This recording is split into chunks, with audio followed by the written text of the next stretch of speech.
Passing on gratitude, raising a generation of thankful hearts. Deuteronomy 6:6-9. These commandments that I give you today are to be on your hearts. Impress them on your children. Talk about them when you sit at home and when you walk along the road, when you lie down and when you get up. Tie them as symbols on your hands and bind them on your foreheads. Write them on the door frames of your houses and on your gates. Good morning, friends! Wednesday na naman po at ako po ang inyong devotion leader, si Pastor Joey Galinato. Nasa third week na po tayo ng ating pagbubulay patungkol sa tema na Thanksgiving is Thanksgiving. Halika kapatid at ating ituloy ang ating pagbubulay na nakasentro sa temang ito.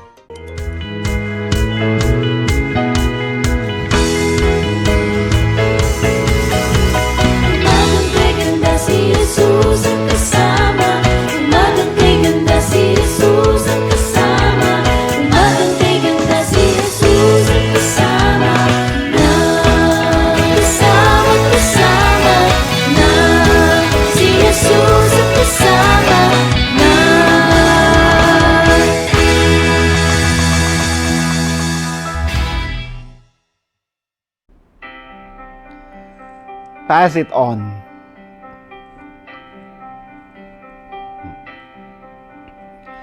It only takes a spark to get a fire going,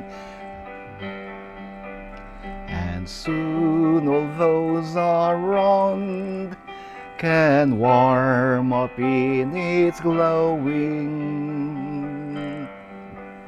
That's how it is with God's love. Once you've experienced it, you spread His love to everyone. You want to pass it on. What a wondrous time is spring, when all the trees are budding. The birds begin to sing, the flowers start blooming. That's how it is with God's love. Once you've experienced it, you want to sing. It's fresh like spring. You want to pass it on. I wish for you, my friend, this happiness that I found. You can depend on Him. It matters not where you're bound. I'll shout it from the mountaintop. I want the world to know the Lord of love has come to me. I want to pass it on.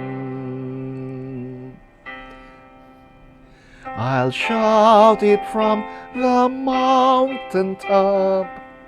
I want the world to know the Lord of love has come to me.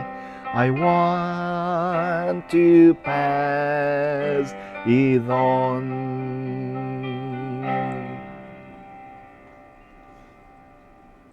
Sa umagang ito mga kapatid, sa araw na to, ating pagnilayan ang isang napakaganda at makapangyarihang katotohanan.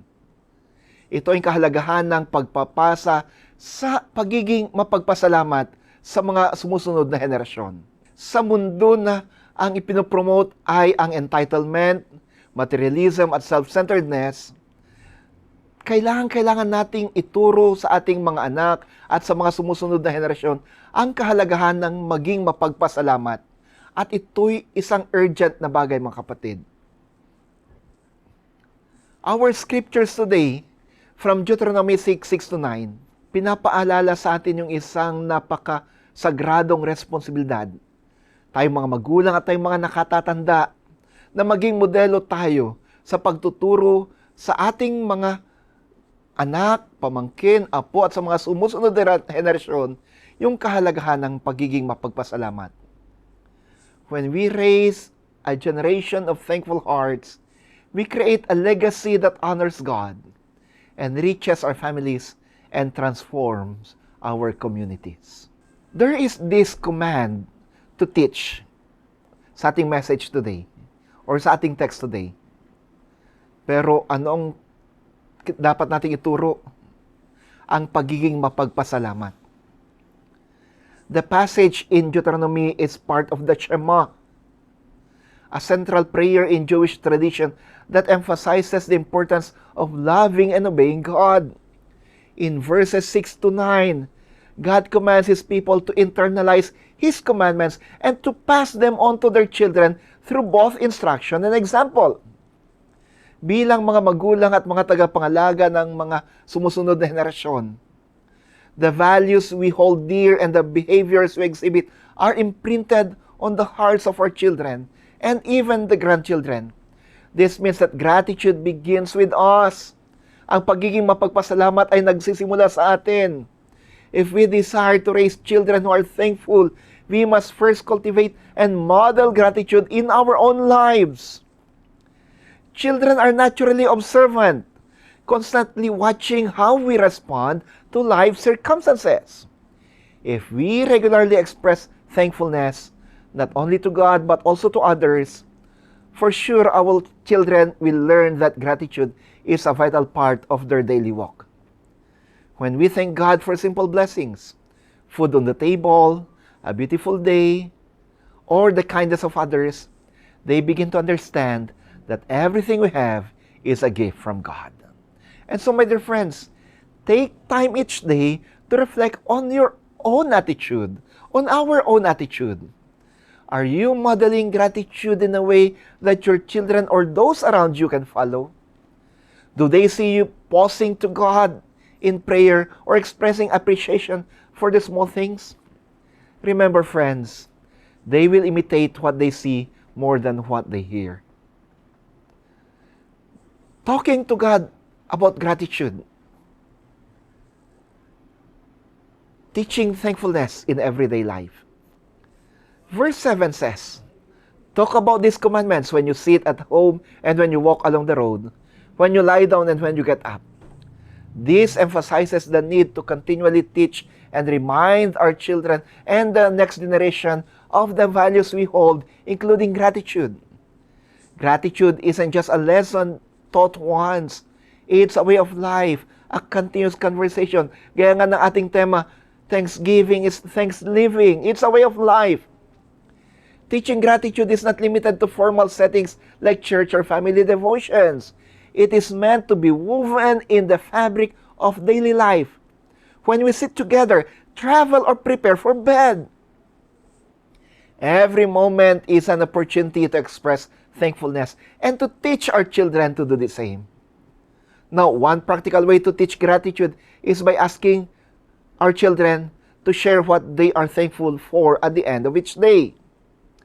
This simple practice helps them recognize and verbalize the blessings in their lives, no matter how small they are. It also creates a habit of reflecting on God's goodness. As parents, caregivers, guardians, or mentors, we should create intentional moments to talk about faithfulness. Encourage gratitude not only in good times, but also in difficult seasons, teaching children that even in hardship, there are things to be thankful for. This helps shape a resilient and grateful heart. Now, let gratitude be our legacy. Let us pass it on. Pass it on. Deuteronomy 6:8-9 tells us to tie these commands as symbols on your hands and bind them on your foreheads. Write them on the door frames of your houses and on your gates. This imagery, friends, reflects the importance of making God's commandments, including gratitude, a visible and constant part of family life. Gratitude should be so integrated in our daily lives that it becomes part of the legacy we leave behind. A legacy of gratitude is more than teaching children to say thank you. It's about cultivating hearts that are deeply aware of God's blessings and learning to respond with thanksgiving in all circumstances. By doing this, my dear friends, we pass on more than just a tradition. We pass on a spiritual inheritance that will shape their character and faith. Now, think of Timothy, whose sincere faith Paul recognized as being passed down from his grandmother Louise and his mother Eunice. In 2 Timothy 1:5, the legacy of faith and gratitude did not happen by accident. It was intentionally nurtured across generations. When we model and teach gratitude, we leave behind a legacy that our children can pass on to their own families one day. Now ask yourself, what kind of legacy am I leaving for the next generation? Are you passing on a spirit of thankfulness that will continue long after you're gone? Friends, consider creating family traditions that emphasize gratitude, such as giving thanks together during meals, writing gratitude journals, or participating in service projects to help those in need. For if we do this, for sure, it will create an impact on the next generation. When children are raised in an environment where gratitude is modeled, taught, and lived out, they grow into adults who are more content, compassionate, and grounded in their faith. Gratitude now shifts the focus from what they don't have to what they have been blessed with. It instills humility and a sense of responsibility to give back to others. Raising a generation of thankful hearts impacts not only families but also communities. Grateful people are more likely to forgive, serve, and contribute to the well-being of others, tulad ng nabanggit ng mga nakarang mga devotions. A legacy of gratitude helps foster a culture where God's love and provision are acknowledged and celebrated. And so, my dear friends, consider a family that regularly participates in acts of service, whether through feeding the hungry, visiting the sick, or supporting local charities. When children are involved in these acts of kindness, they learn to appreciate what they have and become aware of the needs of others. Now, this practice reinforces the lesson that gratitude isn't just about words, it's also about action. And so find ways to incorporate service into your family's routine, whether it's volunteering at a community project or helping a neighbor in need. These acts of kindness help children understand that gratitude is a response to God's blessings that moves us to share those blessings to others. And so, my dear friends, let me issue a call to raise thankful hearts. As we reflect on the message of Deuteronomy 6:6-9, we are reminded that raising a generation of thankful hearts is both a privilege and a responsibility. It begins with us modeling gratitude, continues through intentional teaching, and results in a lasting legacy that shapes future generations. May we commit ourselves to living lives of gratitude, not only for our sake, but for the sake of the children who look to us for guidance. In doing so, we will raise a generation that honors God, serves others, and walks and lives in thankfulness. Let us pray.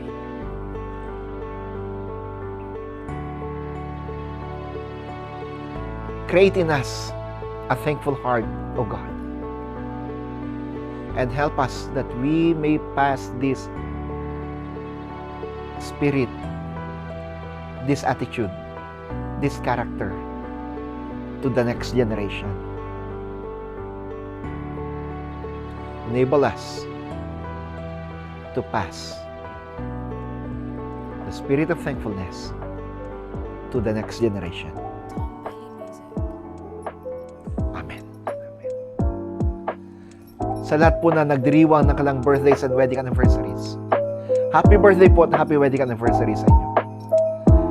Sa mga nangangailangan ng mga prayer requests o may mga prayer requests, prayer concerns, mga kapatid, feel free to message us. Feel free to message us. And for sure, your prayer requests will always be in our daily prayers. And if you feel blessed by the Lord through the ministries of Knox United Methodist Church, and you want to share those blessings to the church and her ministries, ito pong bank account at GCash account ng simbahan. Sabihan lang po ninyo kami kapag nagbigay po kayo nang ma-acknowledge namin kayo. Maraming salamat po. Muli, ako po si Pastor Joey Galinato, ang inyong Wednesday Devotion Leader na nagsasabing, pagpalain nawa kayo ng Panginoong Diyos, Ama, Anak at Espiritu Santo. Amen. Bye-bye.